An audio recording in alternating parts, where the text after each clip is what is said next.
I have the proud privilege here to introduce our next speaker.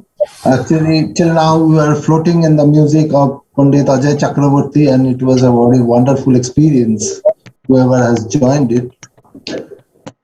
So, our next speaker is Professor Partha Ghosh, Professor of Practice, Tufts University and MIT. He is a student of IIT Kharagpur, an alumnus of IIT Kharagpur who passed out with flying colors, first in chemical engineering in 1971. So thereafter, he went to Massachusetts Institute of Technology and had 2 degrees there in business and technology.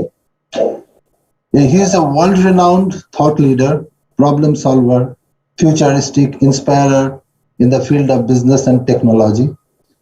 Given his wide range of interest, art to science, philosophy to philanthropy, business to economics, he is known as a modern-day Renaissance man. Over 4 decades, as a strategist, as a true global citizen, as a former partner at McKinsey Company and a leader of his own firm, Partha S. Ghosh and Associates, he has served heads of businesses, multinationals, and governments on significant strategic and organizational issues. Close to 30 countries in Asia, Africa, European Union, North America, South America. Currently, he is a professor of practice at Tufts University and MIT and teaches economics, globalization, innovation, leadership, problem solving, and strategy. Professor Partha Ghosh will be talking on the topic orchestrating inner universe with the outer universe, engaging with your inner conscience to uncover the happiness within.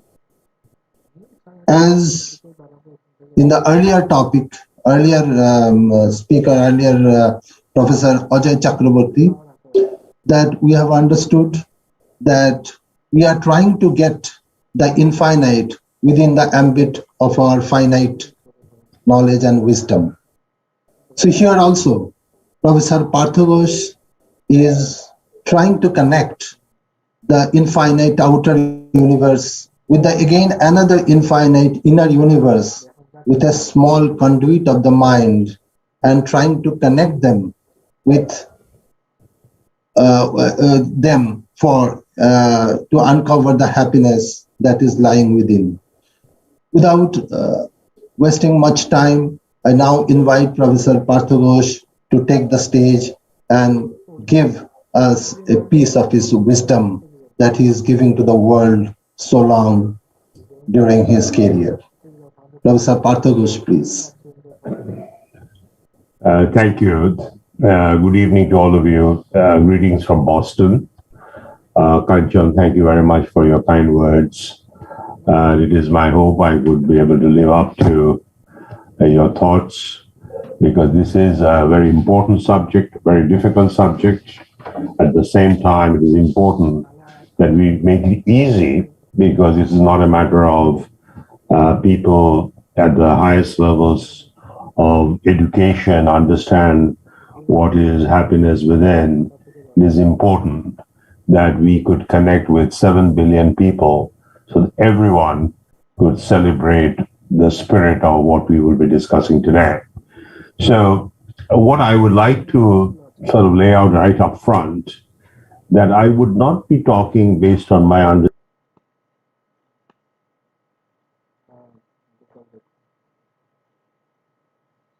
So you have been muted, sir. Sir, you have been muted.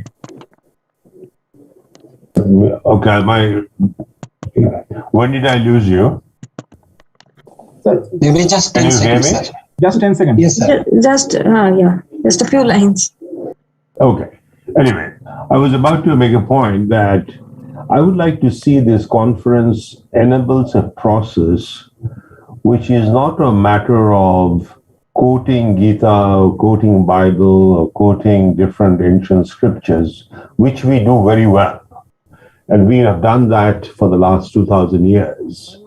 But yet, 99.9% of the population of the world, in case of India also saying, have remained outside of the thought process these ancient scriptures have promoted. So I think the question that I would try to address today is how to ensure these thoughts get truly celebrated in its truest sense of the term.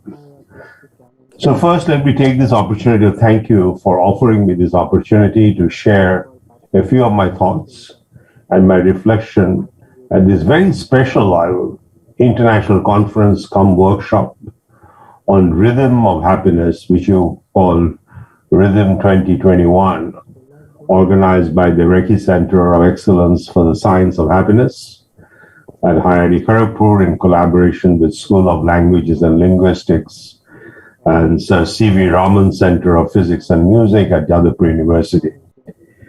Collaboration between such special organizations celebrates one key word, which reflects the title of my talk, orchestrating. Orchestration between physics, music, and languages, I suspect, define the chemistry of rhythms. When such rhythms resonate with each other, true happiness becomes natural. So that is the summary of my talk, that how to define the chemistry and physics of rhythms within the universe inside us and with the outer universe, which perhaps Dr. Chakraborty talked about, infinite. In fact, both the universes are infinite, and it is our challenge to engage with our inner conscious to uncover the happiness within. So the title of my talk is Orchestrating the Inner Universe with the Outer Universe, engaging with your inner conscience to uncover the happiness within. As I mentioned earlier, it essentially reflects on my very personal observations and my very personal experience as a management consultant, as a mentor, and most importantly, as a student across cultures, and the readings and understanding of the different philosophical and spiritual thoughts which have fermented both in the Orient as well as in the Occident. So for the next 35 minutes or so, I will organize my thoughts around three essential questions. First, what is the state of where we are in the evolution of humanity and civilization? And why I believe the use of the term rhythm is very timely. I do feel in the last 2 decades, as we have entered the 21st century, the new millennium, we have lost the rhythm along multiple dimensions, not only happiness, but multiple dimensions of being and becoming. So I think the conference is indeed timely.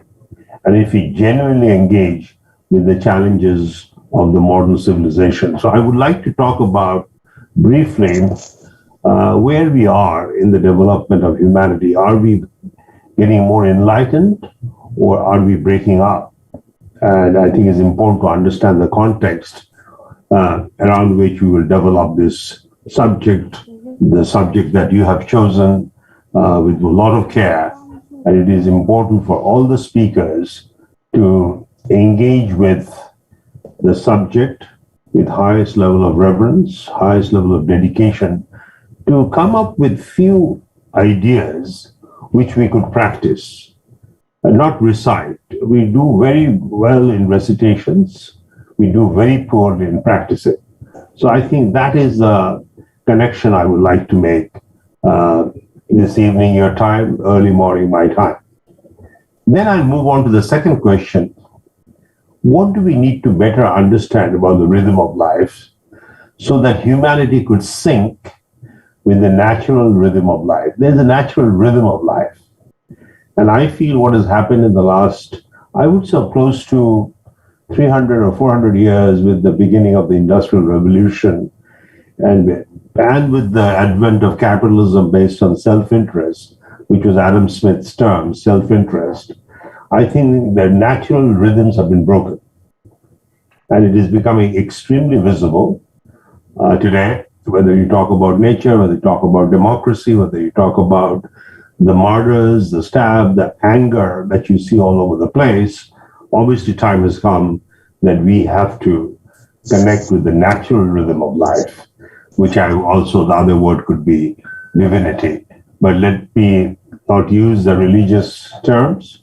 I would rather use the scientific terms, the natural rhythm of life. And the third question that I would like to answer today, what do we need to manage in our education system? Particularly, how do we resurrect some of the lessons from the ancient scriptures of India, and for not only India, but ancient scriptures from all over the world, for the benefit of the world, so we can establish a more improved symphony between our inner self and the outer universe, which I believe will lead to a more permanent kind of happiness. And to me, happiness is the process of enlightenment. There are moments when we feel sad, we cannot disconnect with those moments. But inner happiness of the more permanent kind is a matter of enlightenment. So the focus that I will try to bring to this conference is the spirit of enlightenment, which will help us to create a better socioeconomic dynamic across the world, not limited to any nation.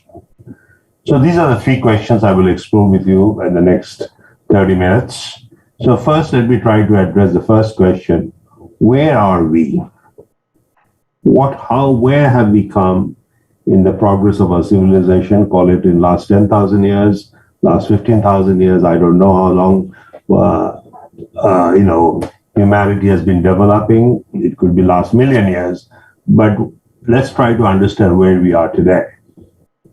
If you look at the 21st century, I believe humanity will particularly need to deal with two fundamental megatensions that are threatening the advancement of our civilization. Tensions between nature. We talk about the climate and humanity because we have disturbed the ecological balance of the world. So there's one kind of tension, a very serious tension. I don't know how many of you are familiar with the recent tornadoes in the United States. It has been historic in nature. Firstly, tornadoes never happened in the month of December. But this is the first time tornadoes have happened in the month of December in the Midwest, all the way from south to the north. And it has been absolutely devastating. Literally, towns have disappeared.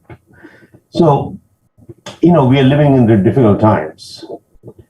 And of course, the second point is tensions between different communities, societies, ideologies across nations and within nations. Again, I'm talking about the United States. As you know, democracy is getting challenged. There's a tremendous tension between parties. There's a tension between people who regulate versus people who run businesses. So there are indeed different tensions between each other. So I think time has come that we have to step back and think of how to connect with nature better, humanity and nature. And within the humanity, how do we connect with each other better?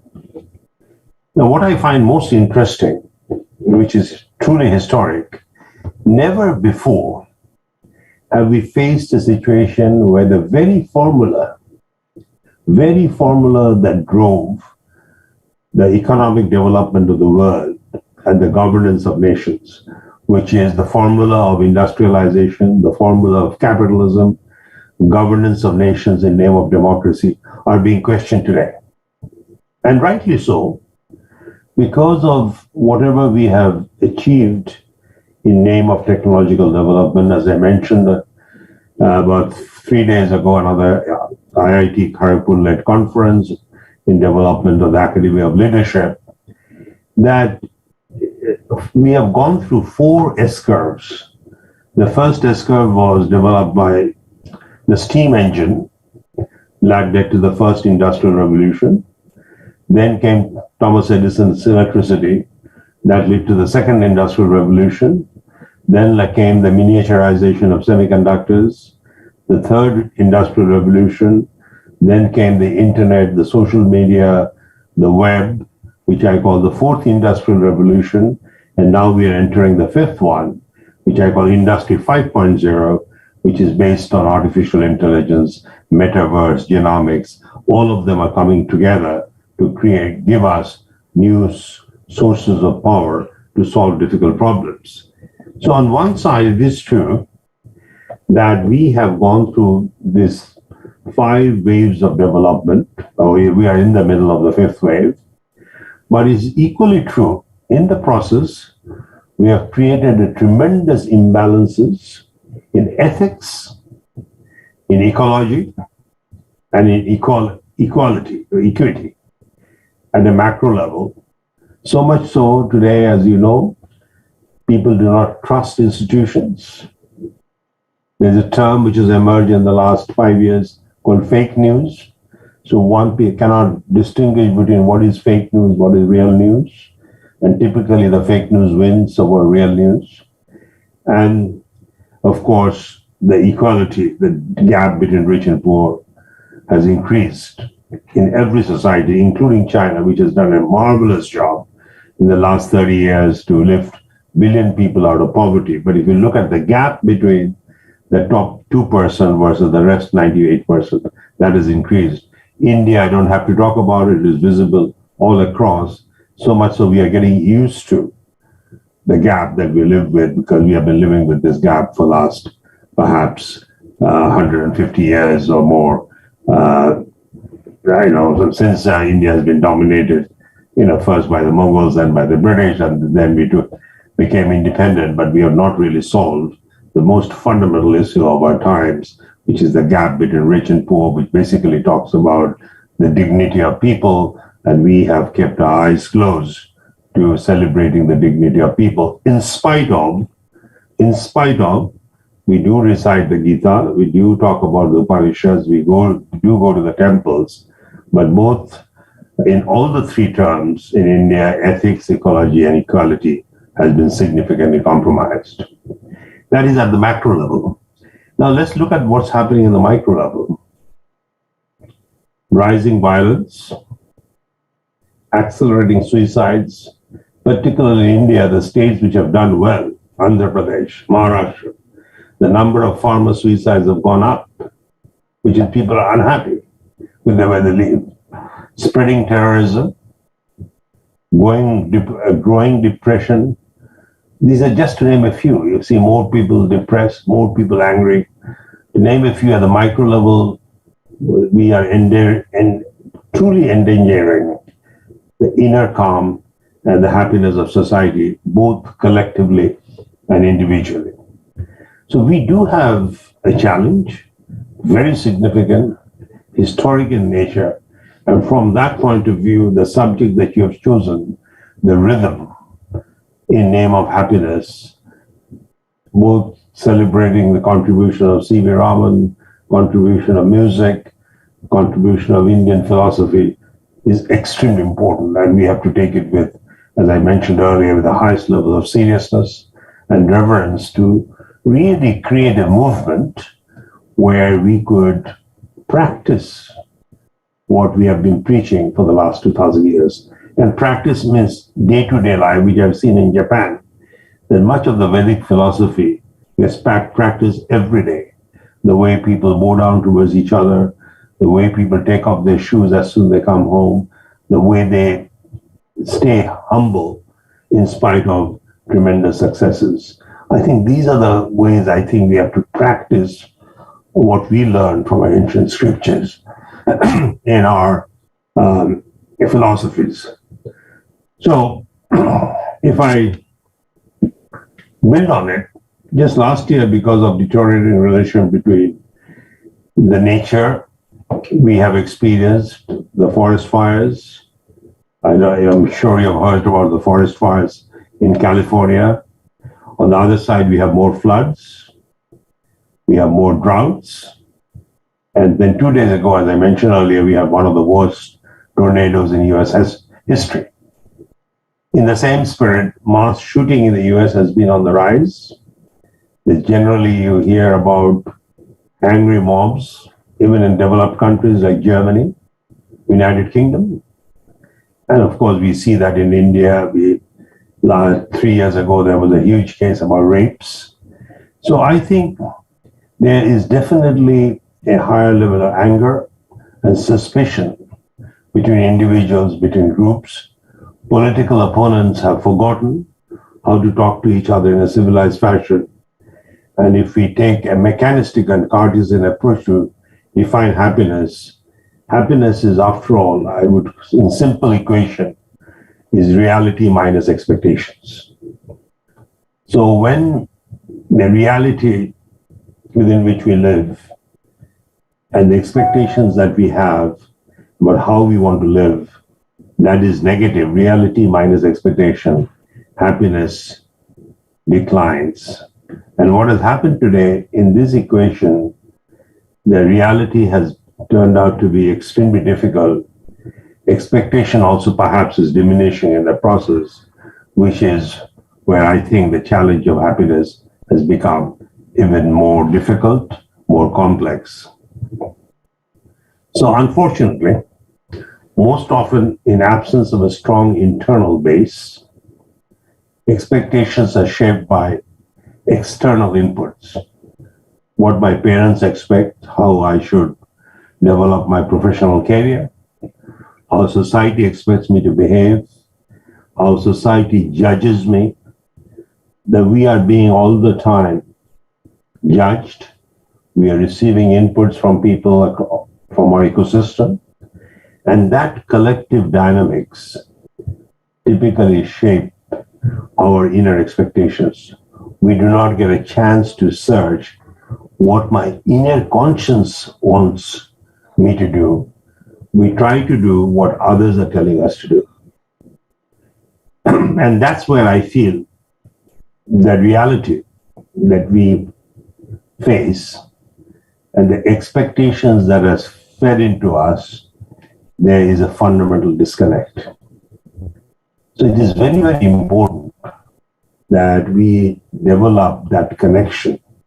And that's where my hope is that this conference will be able to find out ways to develop the education system from kindergarten to high school, from high school to at the highest levels in the university.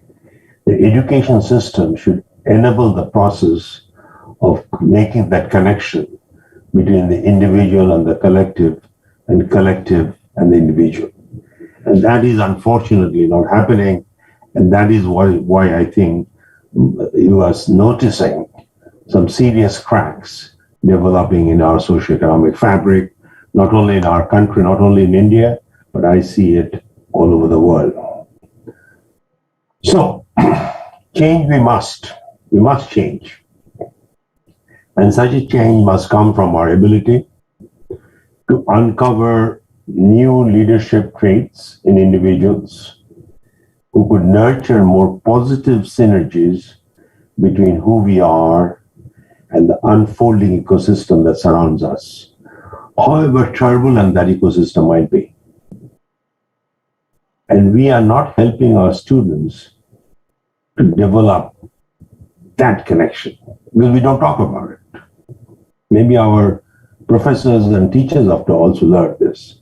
And that's why we have established the Academy of Leadership under the able stewardship of Dr. Kanchan Chaudhary and IIT Kharagpur. I hope all of you will get involved to make this movement really a global movement to bring some fundamental change in the course of our civilization. Now, we are very fortunate in India. Such wisdom resides in our ancient scriptures, which I believe offer us the source of inspiration which we must draw on in unison with Occidental as well as Oriental philosophies to orchestrate our inner conscience with the emerging challenges will help us to uncover ways of becoming toward a more enlightened evolution of a global civilization. Now, it uses some very loaded words, but let me simplify it. First, I'm saying it is not just Indian philosophy. We have to unify the philosophies from the West with the philosophies in the East, with Indian philosophies, to orchestrate our inner conscience. See, if you look at our education system, we develop our outer sensitivities. We learn how to memorize a formula. We learn how we can quote Tagore, we can quote Shakespeare, but we do very little to develop our own quotations. Why should we develop, quote others to make a point? We should be able to make our own statements, and somehow our education system is not allowing that. And that's what I'm talking about, the process of becoming, and not at the only individual level, at a collective level, towards a more enlightened evolution of the global civilization. So that is required. So that's in that sense, the conference has been organized at the right time. The world needs it. I'm glad that it's international. I hope the proceedings of the conference will be converted into documents which both the universities could share across the world. That leads to my second point, which is how to secure the natural rhythm of life along multiple dimensions. Now, what we have discussed so far basically makes one very important point, that if individuals' happiness is only dependent on external stimuli, such as the so-called comforts of modern society is what enables us the happiness. Obviously, such happiness is transient and most often hinders the development of inner conscience. We become too much dependent on, some people may call materialistic comforts.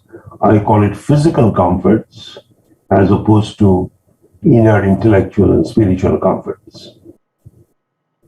So I think that is the first one that we keep in mind. On the other hand, as individuals, if we disconnect with the externalities, the spiritual and intellectual nutrition that the environment offers to our inner being is also diminished. Because often suggestions are made that disconnect from the outside challenges, outside noises, just focus on your inner happiness. Just focus on in your inner universe. That is not good enough. For monks and rishis, that might be good because they are connecting the inner universe with the intuitive universe outside the world of divinity. But we as professionals who are living our day-to-day practical life as members of households, we can still practice the development of the inner universe as long as we connect with the outside universe as a process of feeding the inner universe, through which you develop what I would call the spiritual and the intellectual nutrition that the environment can offer. So I think we need this two-way flow. Now, based on my life, fortunately, the profession I'm in, which is management consulting, and that too I work with leaders around the world, maybe more than 30 countries. I have developed my inner understanding of what life is all about. So I'm going to share some of my very personal experiences so that we could build on that and connect with the ancient scriptures to see what are the practical steps we could take. I have increasingly come to realize that our consciousness is both individual and collective at the same time. Nothing is completely collective or completely individual. The individual can be seen in the collective and the collective in the individual. And I think that is a very, very important point to realize. Because if we don't realize, we tend to become selfish. We tend to power our economic well-being by the power of self-interest, which happens to be what Adam Smith described. If you can release the power of self-interest, society gets organized, and in the process, everyone becomes wealthy. which has been true perhaps 200 years ago. But now we live in a hyper-connected world, thanks to 5G, thanks to 4G, thanks to the internet. We have to develop the understanding of connectivity of the individual with society in a different way. So accordingly, to attain a state of inner happiness, we have to learn first how to enable a two-way dynamic flow between our inner conscience and the personal and professional space where we belong. Inner conscious and the personal and professional space we belong. And the flow outward is to give expression to our inner self. We all want to be appreciated for who we are, and we must, because the gifts that each one of us has been given by God has to be expressed. And that is through we create economic value. So I'm trying to make a connection between economics and spirituality. That the best way to celebrate the gifts of God is to see how those gifts could be shared with society in a valuable fashion which society would value. Now, you can attach a price to it, that's fine. If it's valuable, it gets exchanged, and that is what economics are all about. In turn, serve our immediate environment, make a difference, and the flow inward is to serve your inner spirit of inquiry, to engage with the laws of nature, in the process enrich the development of your inner conscience. So it is a two-way flow, which is important. And I think our education system should help our children, help our adults to establish that two-way flow. When people say, well, on Saturday, Sunday, I take it easy, I don't want to work, that immediately is telling the individual that work is bad. Work you do only to earn your living. I don't think we should connect with work with that spirit. And that's where I think much of our ancient scriptures in India has been compromised. We do not understand the meaning of work. The meaning of work is to express the inner gifts of God, which you want to serve society with.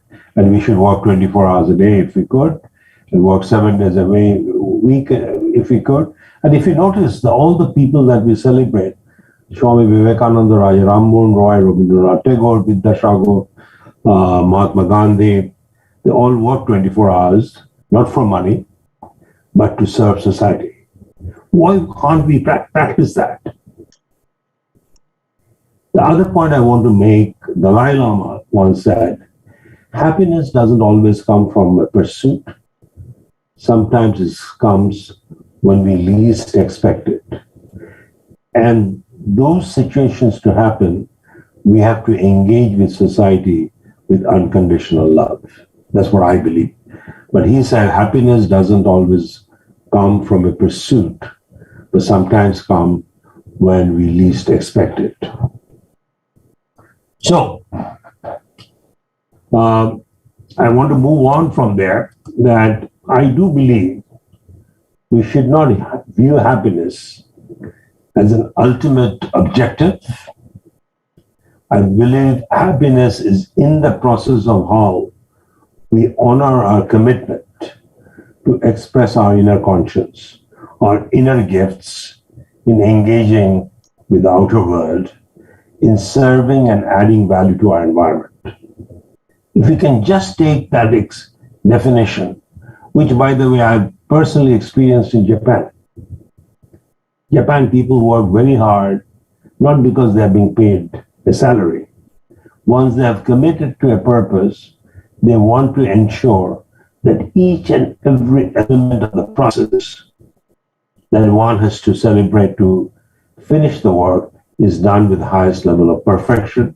To me, that is called, I call it with the highest level of divinity at work in conduct of a particular task, in conduct of a particular project, whatever that may be. So happiness should not be dependent on how people judge your performance.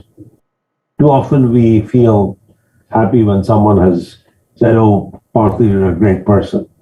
That should not drive my happiness. But joy or happiness should come from how we perform our tasks with full engagement of our inner conscience, so that we can bring the best of our talents, best of the gifts of God into play with a higher level of intelligence. Now, at that point,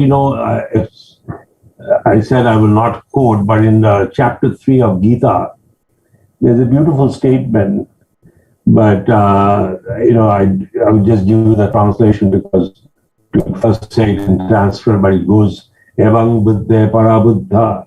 Many of you know. It talks about thus knowing oneself to a transcendental to material senses, mind and intelligence. One should control the lower self by higher self, thus by spiritual strength to conquer the insatiable enemy within us, known as lust, known as greed. So enemy is within us. And unfortunately, we do not teach. We talk about it. We can quote the sloka. That's why I decided not to talk about the Sanskrit sloka. But the point I want to make here is very important, that there is a higher intelligence and there's a lower intelligence. I call the outer intelligence or outer consciousness and the inner consciousness. Our education system sharpens the outer consciousness, which is dependent on external stimuli, material comfort, applause, external criticism, while the inner conscious remains dormant. Inner conscious remains, to be honest with you, untapped. And that's what we have to uncover. In fact, the Leadership Academy that we are talking about in IIT Kharagpur is focused on uncovering the inner conscious. So when I talk about from my own experience in our professional life, inner joy or happiness of a more permanent kind is thereby secured in our strive for excellence, in the dynamics of observations we make, decisions and actions we take, value we exchange, in the true spirit. Again, I will use the Japanese word kaizen.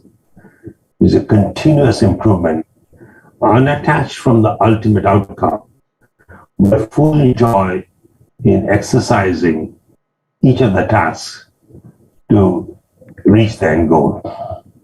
In honoring our commitment to each other in a selfless fashion, and in enabling our purest form of deeds to get passed forward, our inner happiness becomes more independent on specific moments of spotty successes or failures.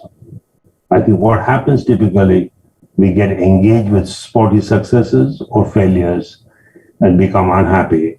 But I think happiness should be secured from the tasks that we perform and based on our feeding the inner conscience.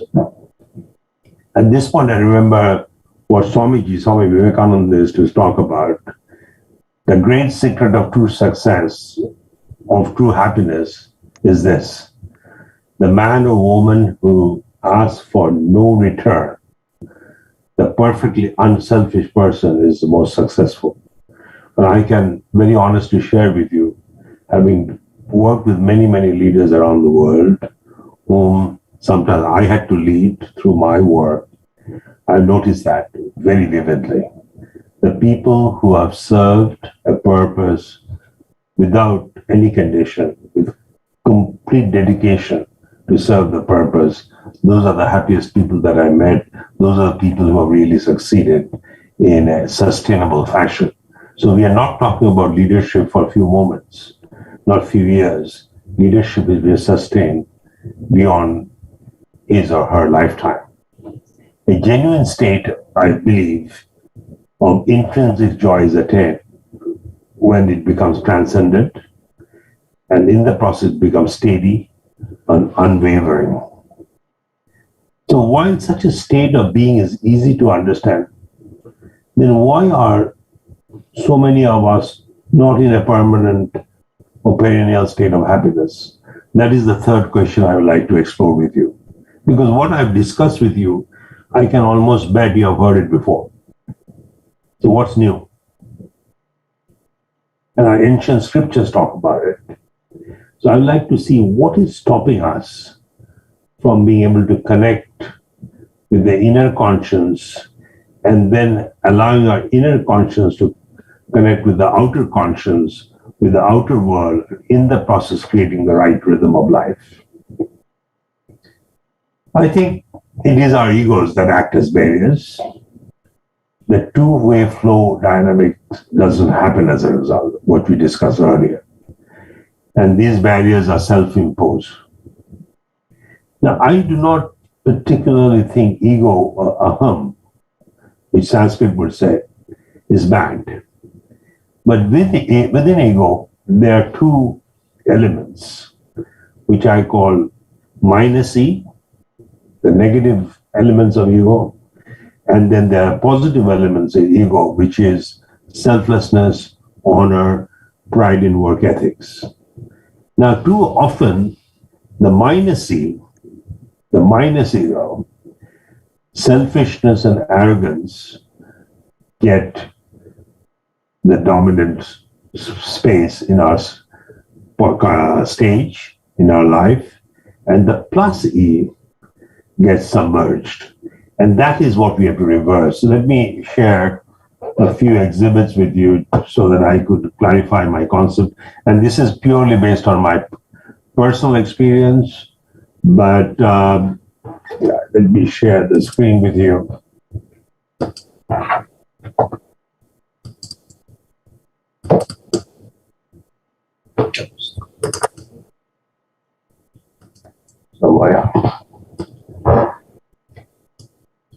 So this is how I see the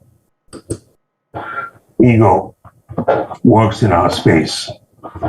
So I'm breaking up the ego. Ego is not bad. Ego, if you look in terms of the plus, that gives you the power of self-expression, self-honor, self-confidence, but based on humility.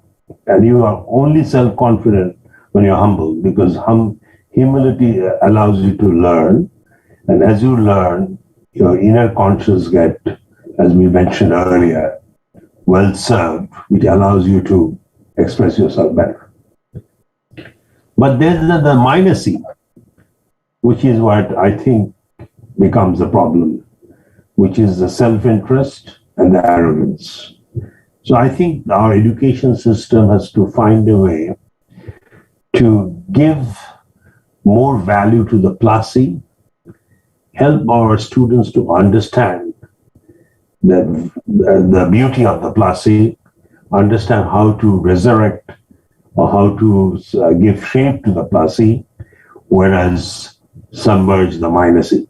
So if we can do so, I think you would see that process of the dynamics that I talked about become significantly easier. So that will take me to the next slide, which is extremely important, that in order to celebrate the plus E, which is the plus ego, so I'll use the word plus E, and please bear with me, I think we have to understand our conscience has got three cores, or three layers. Sorry, not three cores, three layers. The outer layer, which is engaging with the outer world. And our education system, which is basically designed by the West, have done a great job. That is to observe the world, develop theories, develop laws, develop products, develop services, which I call the Cartesian sensitivities. It is very mechanistic and it is Cartesian in nature. And I'm not disregarding that, it's important. But that's the outer layer. Then there's a middle layer, which is developing the intuitive engagement. Now, if you think of great thought leaders like Albert Einstein, Isaac Newton, Boson, Satyendranath Bose, the people, he didn't see the boson, he didn't see the God particle, is the intuitive capability, that being able to sense possibilities which are not based on what you see, what you hear, what you sense, but you have the intuitive capability. And I don't think we do a great job in helping our students develop that intuitive capability. In the leadership context, I call it the power of intuition.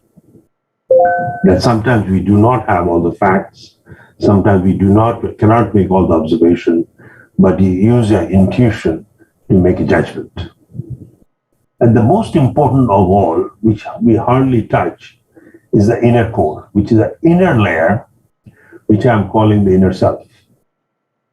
And that is where I think much of our gifts are located, much of our conscience is located, but very rarely our education system have developed methods to give shape to what I will call the inner core. So my request to all the educationists in this platform would be to think of how could we take the teachings of the ancient scriptures, the teachings, whether you study Bible, whether you study the Vedas, whether you study the Upanishads, Gitas, Quran, the Confucius philosophies, the Shinto philosophies, how we could really practice those and bring it to the day-to-day thinking in the classroom. It should not be taught as a spiritual text. It should be practiced when we are teaching physics. It should be practiced when we're teaching management. It should be practiced when we're teaching economics. It should be practiced when we're teaching chemistry. See, where I think we have gone wrong, when we talk about Vedas and Gita, we think those individuals are spiritually minded, they've got nothing better to do, that's why they're reciting Gita. It is very sad. It should be practiced, and that's one thing I've noticed work in Japan. So it is doable.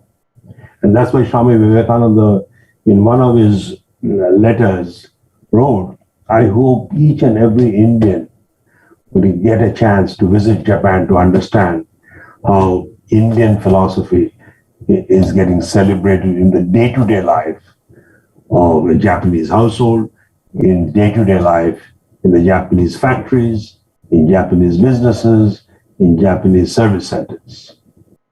Now, we can also do it, but we have to make a fundamental change in our education system, because these practices is impact that you bow down when you meet someone. That bowing down itself is a touch of humility. You take off your shoes when you go to any sacred place, whether I'm coming to a classroom, whether I'm coming to my home, whether I'm kicking. You only take off shoes when you enter the temple. And then when you come out, you see your shoes are missing. Lack of ethics. So I think we have to focus on these three cores. So with that, I would like to kind of end by making a suggestion on 5 principles, which I think we should celebrate in developing a better orchestration between inner conscience and the outer universe, so that we can indeed create a more enlightened civilization. It is our responsibility, because in the Indian subcontinent, we are blessed with the thoughts which has evolved over the last 5,000 years, maybe some people say 7,500 years, in the foothills of Himalayas, all the way from the Himalayas down to the Deccan Plateau to Sri Lanka. A lot of great thoughts have evolved. The time has come that we do not define our superiority by just quoting some words from Gita or Upanishads in Sanskrit, which 90% of the people do not understand. And that's what has happened. That's how the caste system got formed. I think we have to practice the teachings in everything that we do. So I've got 5 principles to suggest. Firstly, we have to keep in mind that our conscious is both individual and collective. And every individual should understand we are part of the collective.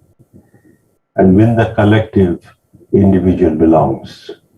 That will create a better harmony between individuals across the world. But we in India has to begin the process. Point number 1. Point number 2, engagement with the nature in a selfless fashion, with a holistic view, is extremely important. And that's what I will call the Zen approach. Take a Zen view of the world so that we could engage with nature with a holistic approach.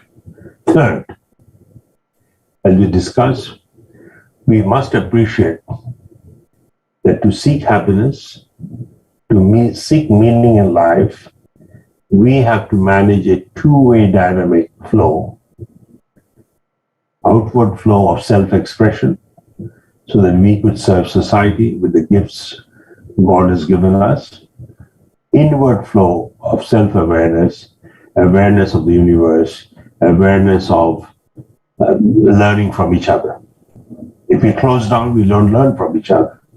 So it has to be a two-way flow, a two-way dynamic flow, a flow that might work for me today may not work for me tomorrow. It has to be a dynamic process. A dynamic empathy should in the process get established between the self and the outer world, and the outer world and the self. And we have to take complete charge of that flow process. That is my third point. Fourth point is distillation of egos, the point that I made earlier. We have ego. We look at it as a compact, but we have to distill. I'm using a chemical engineering term. And bring out the plus egos, which is self-honor, self-conscience, self-expression, so that we can serve society and find a way to submerge or keep the selfishness, the arrogance, pride below. Positive pride is good, which is honor. The negative pride that I have already achieved, I've got nothing more to learn, that's very negative. And by the way, that is too visible, particularly in the educated class in India, which means our education of the educated class has remained incomplete, and we have to break that. And the final point I would like to make, which is the last chart that you see on my slide, that education system has to be changed. I know the new education policy has come up. Perhaps building on that momentum, we have to give significantly more emphasis on the two inner layers, the middle layer, the how to develop the intuitive capacity of individuals. Because when we are intuitive, your happiness comes from the process of imagination. When I think of a person like Tagore, a person like Vidyasagar, Rajaram Mohan Roy, I think they were deep inside, they were very comfortable with themselves because their comfort came from the poetry that he was writing, the song that he was singing. He was not waiting for someone to appreciate that song or not. He was writing because he enjoyed writing that. He was not writing them to win Nobel Prize. Those things happen. If it happens, it's good. If it doesn't happen, it doesn't matter. But we have to learn how to write our own songs, own proses, and enjoy. And that's what I call the middle layer. And most importantly, the middle layer to be active, I think we have to find a way to develop what I'm calling the inner self. So these are the 5 points. If we could start working with, I think we could create a new movement, which the world is desperately looking for. As I mentioned in my first point, the world is in a state of inflection. And it is our responsibility, particularly those who are sitting in India with so much of philosophy behind, to resurrect those principles, to make them practical, package them in such a way that everyone, from the age of 3 to the age of 85, 90, 100, they will understand, practice it, and in the process, find the inner meaning. The inner meaning in the individual sense, inner meaning in a collective sense. With that, I would like to thank you for giving me this opportunity. As you could sense, I spoke from my heart. I wanted to talk from my heart, not prepare too much of notes, but to speak as my thoughts would unfold, to truly in reverence to the subject that you have chosen, which is Rhythm 2021. And we do need a better rhythm of life so that we could give shape to a civilization that we would be all proud of. So thank you very much. Thank you, Vartada. Thank you very much. I reserved this comment at the end, but for information of all those who are attending this seminar, Professor Partha is the prime mover, and also he has set up the Partha Leadership Academy at IIT Kharagpur. And he has not just given the seed money to start this center, but he has also been leading it from the front by adding all the intellectual inputs that is necessary for its inauguration on the coming 18th of December. I did not want to bias your things because he always wears many, many hats. The leadership, the happiness, the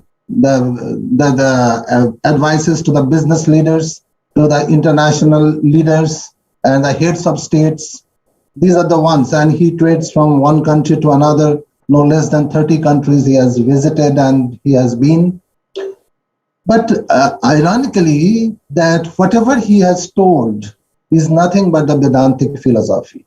In fact, what he has told about plus C and minus C has been enunciated by Sri Ramakrishna, who is the guru of Swami Vivekananda, as Kachami and Pakami.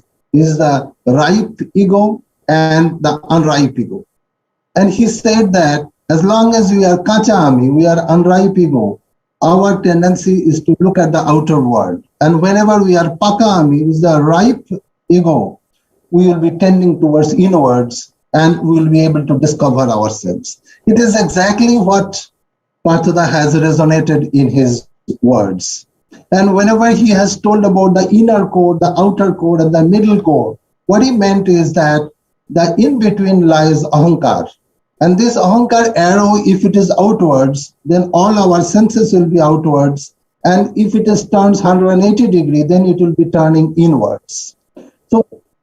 So he has, through his life's experience, he has nothing but discovered whatever has been resonated by several gurus and also the Vedantic philosophies. This is amazing, but he has told in words that we understand.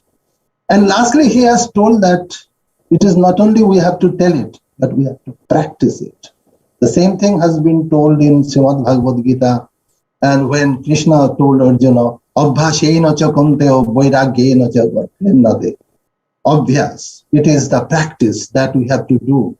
The arrow will always turn outwards and we have to bring it inwards. It's a fantastic and amazing words. I think that what he has touched, the basic of happiness, that turn inwards and be happy. Thank you very much, Partha. I will be taking a few questions which have already been put in the inbox, chat box, that just let me read it because there are some questions and I think it's a duty to address to those. The first question comes Mr. from... Dang has a question. Who? Mr. Dang is raising his hand. But sir, they have come beforehand. Okay. Mr. Dang, I think that we have the duty to take them because Doipan has shot it at 8:14. That I can see. Sir, will come back to you. Sir Dang, I mean, just 1 minute. He says that Doipayan Roy says, sir, should moral science be included in the curriculum? Is there any connection between ethics, morality, living, and ethical life with that of inner happiness? This is the question. Absolutely. I think that's a very good question, and I think it should be. Because if you look at the beginning of, for example, Harvard University, the first school Harvard created was the School of Divinity. That's how Harvard University got established. And the first group of students there were only 7 individuals who came to that divinity school, and that led to the development of Harvard University. Same is true with Oxford and Cambridge. The focus was theology, its focus was morality. So I think absolute the answer is yes. I think the moral science, ethics, what is ethics? We say, I've written an essay when I was school, honesty is the best policy. And it ends there. But how to practice honesty and what is the value of honesty, I think we do not do a good job. We have to really take it down to specific elements, and it should be included in the curriculum right from the age of perhaps 5 or 6 all the way to university level, because the way we appreciate morality and ethics changes as we develop, because more we get exposed to different challenges of society, we tend to sometimes compromise. So how not to compromise morality is something that we have to learn, and we have to include that in the curriculum.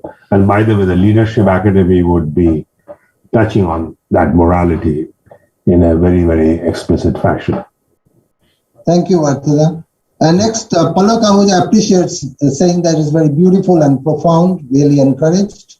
And there is the next question from Mr. Gokul Muthu, says that I feel working 24/7 on what we feel is valuable to society is possible for people like Swami Vivekananda or Mahatma Gandhi, who did not have any family commitments. Putting all the energy into the work, be at the cost of commitment to parents, spouse, and children, etc. Shouldn't the weekends belong to them, towards whom we also have a duty? That's a good point, but I do have a different point of view. I didn't mean that you have to isolate yourself from your family or from your professional or social commitments. But the way we serve those commitments, there has to be a process of uncovering your inner gifts. And why shouldn't you want to uncover? All that I'm saying, uncover your inner gifts, whether you're serving your son, daughter, father, grandfather, friend. We are serving people. All that we are saying, serve people in a fashion so you can give expression to your inner gifts. I'm not saying, see, as soon as you make a distinction between work and family, you're treating work as something that you really do not want to do. I think what we are saying, we have got all kinds of work, working with my son to teach us mathematics, working with my daughter to teach dancing, working with my wife to clean my home. They're work. But you are not doing it as a work, you are doing it as a process of expressing your inner self. Then the work becomes significantly more happier and meaningful for you. And that's all we are saying. We do not have to make a distinction. When I go to a factory, I work. We work all the time. And that's what Swamiji did, that was Mahatma Gandhi did, that's what Tagore did. And I could talk about many people who are living a full life. They're still very much involved in serving society. Thank you very much, Partha. Dr. Mahul Brahma and Shudev Kumar Pal appreciates your lecture, and Arti Naringekar.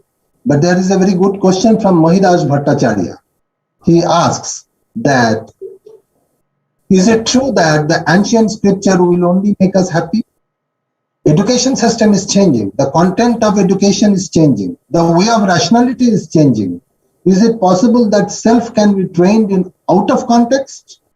The context of past, unknown past, which is not included within the scripture or not has become the part of the convention, that may raise questions.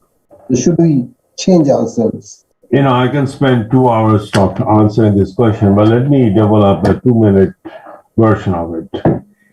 That why do we give so much value to ancient scriptures which were written when we knew so little about the world? Today we know physics, we know chemistry, we have now genomics, we know digital world, meta world, we are now traveling to space. Obviously we have so much more knowledge, but why give so much importance to something which was written 5,000 years ago? And that's exactly why we should. Let me try to tell you why. See, the knowledge that we have developed is through external exploration of the external universe, which is good. The point I made, we have gone through 5 revolutions. The Industrial Revolution 1, Industrial Revolution 2, Industrial Revolution 3, Industrial Revolution 4 based on social media, and now we are in the middle or just beginning the Industrial Revolution 5, Industry 5.0, though in India I often see people are still talking about Industry 4.0, but we are in 5.0. Okay. Now the point we are making, in spite of these major evolutions, the fundamentals of our society, which is how we deal with the nature, the climatic problem, has increased. No one would doubt that we have managed our relationship with nature in a negative fashion. The gap between rich and poor has increased. No one would debate that. The ethics, the level of ethics with which the institutions work, that has also decreased. As a result, people are not trusting.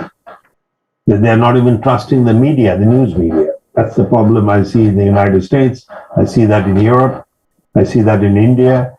So that's the challenge, that we have developed a lot, yet on the fundamentals we have undeveloped. And why we have undeveloped? We have lost touch with our inner conscience. And what the ancient scriptures did, because the focus that time was not so much on the external side of development, the focus was on the inner side of development. The ancient scriptures focused on the inner universe. And all that I'm requesting, let's develop a better connectivity. I'm not saying reject what we have achieved. Engage with it, but engage it with the external universe with the development of the inner universe.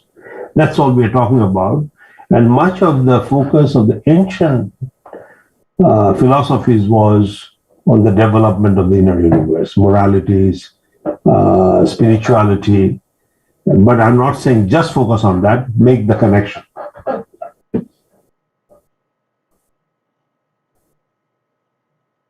You are muted, sir. Kanchan, sir, you are muted. The Puran, is Mr. Dang? Puran, you're muted. Kanchandra, you're muted. Okay. Oh, I am muted. Okay. Mr. Purandan, please give your questions. Before that, please unmute yourself. You're still muted. Can you hear me? Yes. Yeah.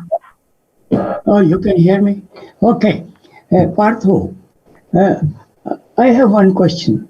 It's such an enlightening talk that you gave, that conscience over selfishness, and the education system must change, bring about a change. That is what we are aiming through our leadership academy. I get it. But as a professor, I ask you one practical question. What one major change you will bring about in a college, university, IIT, or other schools? Name one most important practical change. What will you do tomorrow? Good question, Puran. I think you have put me on the spot, but fortunately, I have an answer. But it's a very, very good question. I think there are two things, not one thing we could do tomorrow. Or do, as you know, I teach at MIT and at Tufts, and I'm more involved in Tufts these days because it's nearer to my home, so I spend a lot of time. One thing I do in my regular class when I teach economics, I teach a course on economics, I teach a course on globalization, but I always make the point that connect with the subject economics or globalization or innovation. These are the 3 subjects I teach at Tufts. At MIT, I do time to time a course on leadership. That connect it not from the point of view what is in it for you, how you will benefit, but connect with the courses, how you could contribute to society. So that is, I think, each one of the professors in this particular forum could practice. That help in the courses that we conduct students to uncover their inner gifts, whether it's a study of economics or physics or mathematics or civil engineering, whatever they may be. I think we can practice that. That's point number one. The point number two, that's where the role of the leadership academy becomes very important. Our education system has become very bureaucratic. I notice that when I deal with IIT, I notice that when I've dealt even with MIT and Tufts University, as much as modern they are, to bring any change, you have to go through a very lengthy process. The world is changing very rapidly. So the length of the bureaucracy, the time that is lost, is damaging, not only for society, they're damaging for the young minds, because they cannot wait 6-7 years for a decision to be made, because by that time the world would have changed anyway. So I think the Leadership Academy could create a new culture as to how we could develop programs in a high-speed fashion. So the need for speed, need for consciousness has to be embedded in bringing a cultural change in the educational setup. But we have to begin somewhere. We cannot have a big bang. We have to create the seed. And in the process, my hope is that seed would give birth to a tree which will ultimately inspire all the education system around the world to become change agents. It's a very good question, Puran, but this is what I would suggest. One, in your own classroom, do things bit differently. And then hopefully anything new that we create, I don't want to make a big deal of Leadership Academy, but anything new that we do, we should do it with not in the context of the old culture, context of the new culture that we want to create. It's up to us. Rule makers are rule breakers. But unless we learn how to break rules, we'll not be able to make new rules. And that's what I feel are the two things that I would like to work on. Thank you, Partho. In physics, there is one word called resonance. When the different frequencies of sound, they are ringing, there is something called resonance. So, by your very enlightening speech, you are trying to tell us what is that resonance. That discard the selfishness and look into your conscious. But I understand the system takes years. System takes years to implement it, but we have to make a beginning. Thank you. Thank you. Thank you. Thank you, Puran. Thank you so much. Thank you, Kamlesh. I'm so glad Kamlesh joined the meeting. Oh yes. I always do. She always do. She I am small. she's your disciple. Oh my God. Thank you. I'm your disciple. It's mutual. For your information, Sunila Banerjee Mitra appreciates your lecture very much, that you have reached the stage of enlightenment. We need to follow your words. Champa Roy and Manojit Roy also express their heartfelt gratitude to the insightful conference as a whole. And sessions might end, they say, but togetherness continues. I now would like to hand over the control to the conference organizers, Dr. Orchi or Professor Patnaik, whoever takes over. Thank you very much from my side. Thank you very much, sir, and thank you very much, Kanchanda. Thank you very much for joining us. Namaste. So, Thank you. thank you, sir. Thank you. We will take forward this session to a close with our vote of thanks to, of course, Parthuda, Professor Ghosh, Professor Kanchan Chaudhary, Professor Joyson, and others. But at the end, I would just like to bring to the notice people who have worked tirelessly. Our inspiration, Professor Deepak Ghosh, and one of the conveners of the program, Professor Samir Karmakar, one of the other conveners, Professor Arvind Rautray, one of the third conveners. We would also like to express our gratitude to Professor Sandhu Chetri for all the advice and all the effort that he has put in. Professor Manas Mandal for always being there with us. We have with us a very strong Jadavpur team, Ratul Ghosh, Sopanna Roy, and of course we have Archie and Sankho with us. Archie filling in the role both for Jadavpur University and IIT Kharagpur, and also people from IIT Kharagpur like Dhriti, Salini, Gokul Muthuji, Ankur, Ramya, Diganta, Karthik, and everybody else whom I have not been able to mention, both from the end of Jadavpur University as well as from IIT Kharagpur. We would like to express gratitude to everybody.